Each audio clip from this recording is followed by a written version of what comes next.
Harry Potter and the Chamber of Secrets, Chapter 7, Mudbloods and Murmurs. Harry spent a lot of time over the next few days dodging out of sight whenever he saw Gilderoy Lockhart coming down a corridor.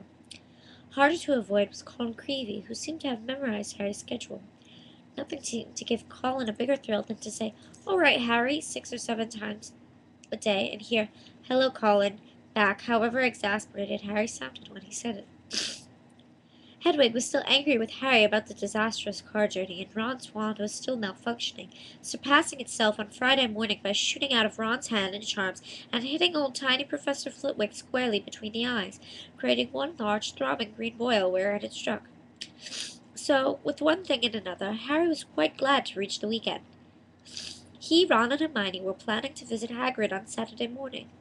Harry, however, was shaken awake several hours earlier than he would have liked by Oliver Wood, captain of the Gryffindor Quidditch team. "What's the matter?" said Harry groggily. "Quidditch practice," said Wood. "Come on." Harry squinted at the window. There was a thin mist hanging around the pink and gold sky. Now that he was awake, he couldn't understand how he could have slept through the racket the birds were making. "Oliver," Harry croaked, "it's the crack of dawn." "Exactly," said Wood. He was a tall and burly 6th-year, and the moment his eyes were gleaming with a crazed enthusiasm. "It's part of our new training program." "Come on, grab your broom and let's go," said Wood heartily. "None of the other teams have started training yet. We're going to be the first off the mark this year." Yawning and shivering slightly, Harry climbed out of bed and tried to find his Quidditch robes. "Good man," said Wood. "Meet you on the field in 15 minutes."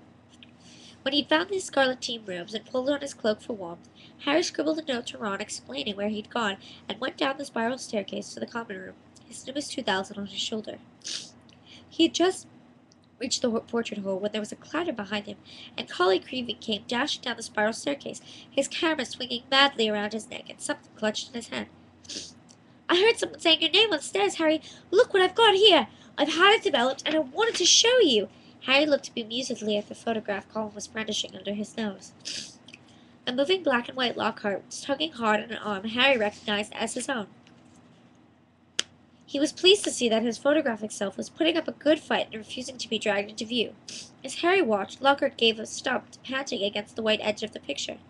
"Will you sign it?" said Colin eagerly. "No," said Harry flatly, glancing around to check the room was really deserted.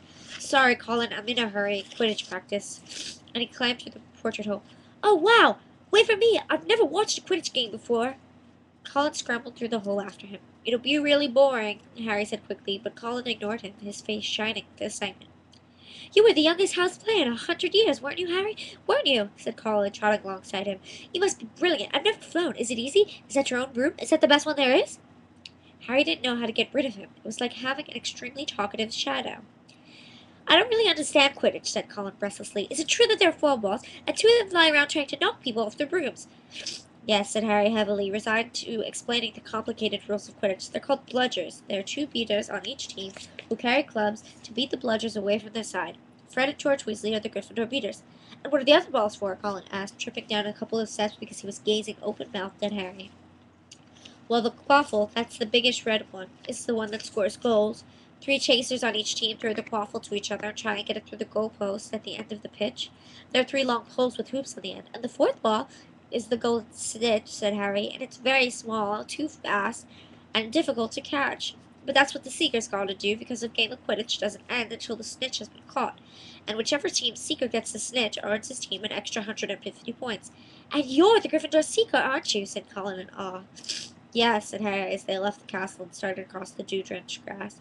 "And there's the keeper, too. He guards the goalpost. That's it, really." But Colin didn't stop questioning Harry all the way down the sloping lawn to the Quidditch field, and Harry only shook him off when he reached the changing rooms. Colin called after him in a piping voice, "I'll go and get a good seat, Harry," and hurried off the stands. The rest of the team were already in the changing room, and Wood was the only person who looked truly awake. Fred and George were sitting, puffy-eyed and tousle-haired, next to 4th-year Alicia Spinnet, who seemed to be nodding off against the wall behind her. Her fellow chasers, Katie, Belle, and Angelina Johnson, were yawning side by side the opposite them. "There you are, Harry. What kept you?" said Wood briskly.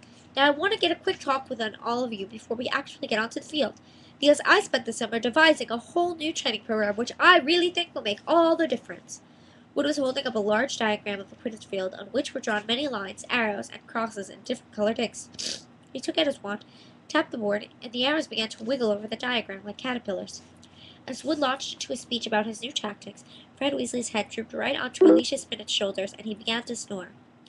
The first board took nearly 20 minutes to explain, but then there was another board under that, and a third under that one. Harry sank into a stupor as Wood droned on and on. So, said Wood at long last, jerking Harry from a wistful fantasy about what he could be eating for breakfast at this very moment up at the castle. Is that clear? Any questions?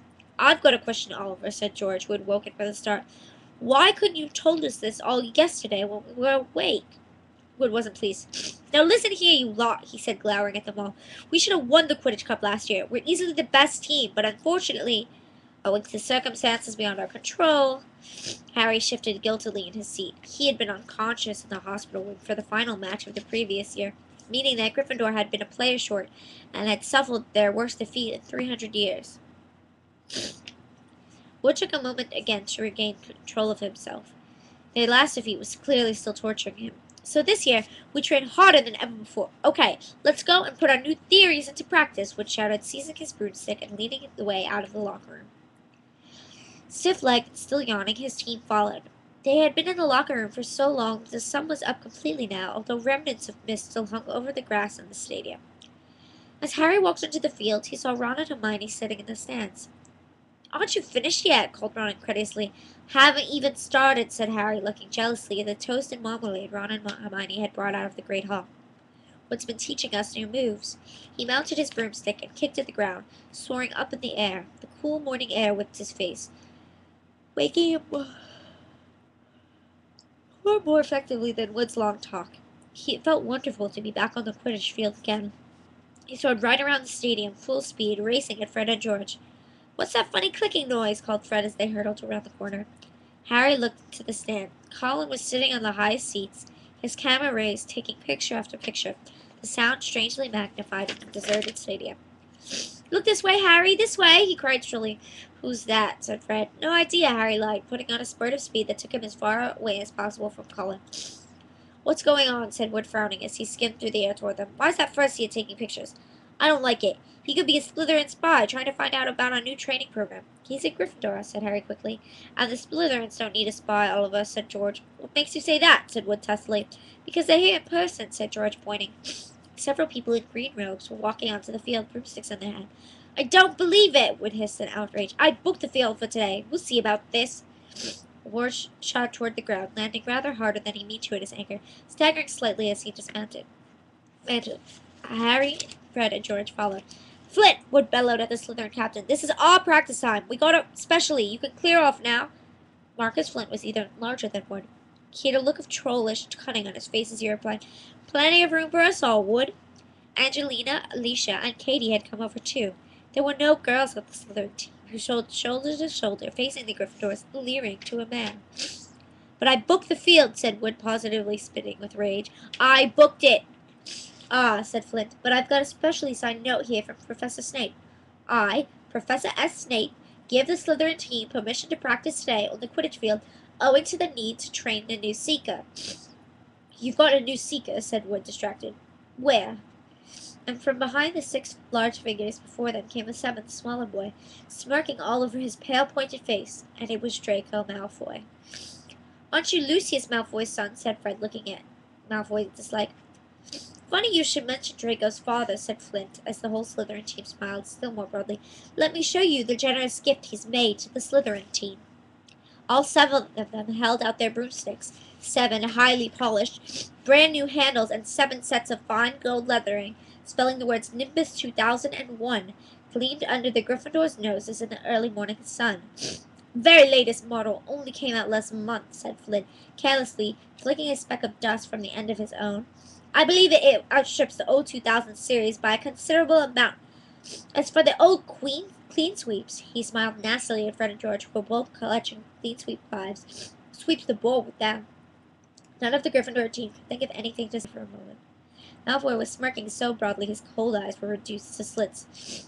Oh, look, said Flint. A field invasion. Ron and Hermione were crossing the grass to see what was going on. What's happening, Ron asked Harry. Weren't you playing? And what's he doing here? He was looking at Malfoy, taking in his Slytherin Quidditch robes.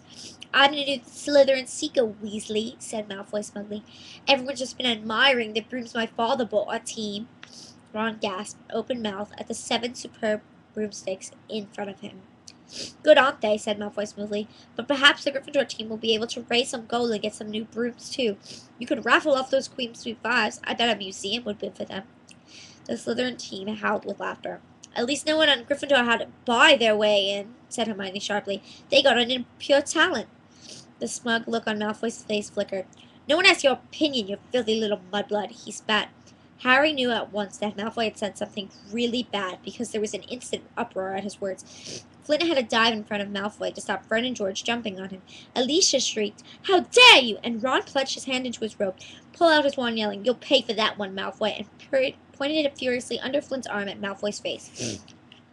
A loud bang echoed around the stadium, and a jet of green light shot out the wrong end of Ron's wand, hitting him in the stomach and sending him reeling backwards onto the grass. "Ron! Ron, are you all right?" squealed Hermione. Ron opened his mouth to speak, but no words came out. Instead, he gave an almighty belch, and several slugs dribbled out of his mouth into his lap. The Slytherin team was paralyzed with anger and with laughter. Flynn was doubled up, hanging on his new broomstick for support. Malfoy was on all fours, banging on the ground with his fists. The Gryffindors were gathered around Ron, who kept belching large, glistening slugs. Nobody seemed to want to touch him. "We better get him to Hagrid, it's nearest," said Harry to Hermione, who nodded bravely at the pair of them and pulled Ron up by the arms. "What happened, Harry? What happened? Is he ill?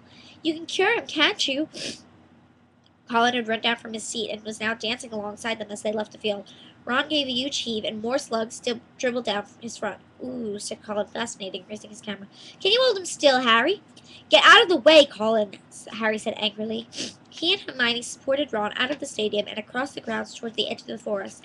"Nearly there, Ron," said Hermione as the gamekeeper's cabin came to view. "You'll be all right in a minute. Almost there." They were within 20 feet of Hagrid's house when the front door opened, but it wasn't Hagrid who emerged. Gilderoy Lockhart, wearing robes of the palest mauve today, came striding out. "Quick, behind here!" Harry hissed, dragging Ron behind a nearby bush. Hermione followed, somewhat reluctantly.